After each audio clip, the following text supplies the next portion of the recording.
bona nit. Bona nit. Enhorabona per partida doble, per la victòria, i també individualment, perquè sens dubte si hi ha hagut una jugada clau ha estat la del minut 4 quan atures el penal. Ens comentava el míster que és un dels bojos que assaja cada entrenament llançament de penals als contraris. Realment és cert? És a dir, fins a quin punt tenies assajat el possible llançador de l'Alcoyera? Bueno, des que m'agrada molt al final l'entrenament, doncs hem quedat competint amb els penaltis, amb els companys i bueno, cada entrenament em quedo més. I sí que bueno, al final tota la seva feina té la seva recompensa, no? I penso que la feina que fa el Jordi, entrenador porters, que mira tots els vídeos, que abans del partit m'ensenya tots els penals de l'equip contrari, però també t'ajuda molt, no? I bueno, content perquè per poder ajudar l'equip i el més important de tot, sumar 3 punts. Aquí al camp d'esports, que tenim que ser molt forts perquè venien d'una derrota contra l'Hèrcules i al final marxem 2-0 amb 3 punts i content, molt content perquè són 23 punts, 12 jornades i aquesta és la línia i tenim que seguir així. Se't t'ha sent mal en la jugada del penal? Bueno, sí que arriba una mica tard a la jugada i amb la bota em dona la boca, però al final és un cop fortuït i bé, està bé. Bona nit, Pau. Se't nota molt content. No només és el fet d'haver aturat el penal, sinó que ja 2 partits consecutius amb la porteria a 0. Per tant, una feina defensiva de l'equip que també està sent molt bona, no?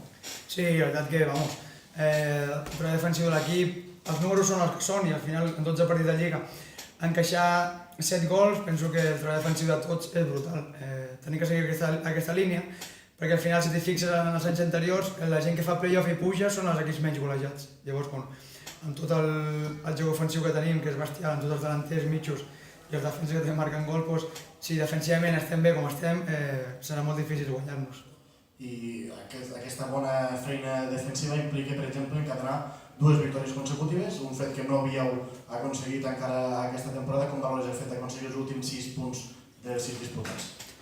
Penso que el Barcelona B és una lliga tan igualada que és molt difícil. És molt difícil encadenar dos partits seguits guanyats i aquí s'ha demostrat, no?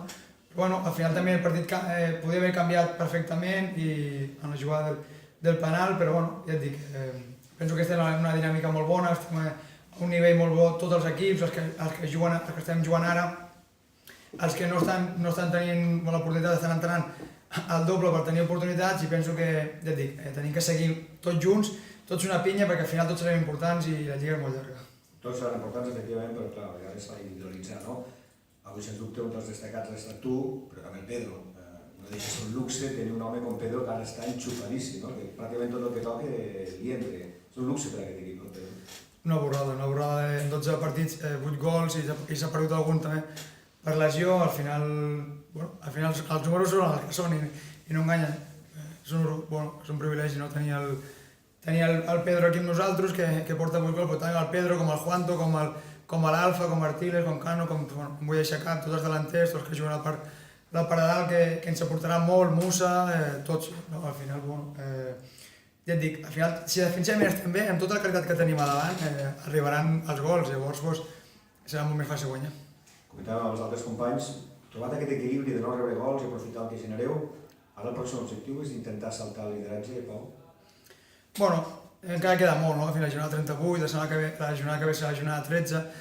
Tenim que anar a Egea, penso que serà un partit també molt difícil, pensar només en guanyar a Egea i després a la jornada 38 ja mirarem a la jornada 37 si tenim opcions de quedar primer a la jornada 38, però si no ja et dic, penso que hem passat jo vaig quedar líder i al final no vaig pujar.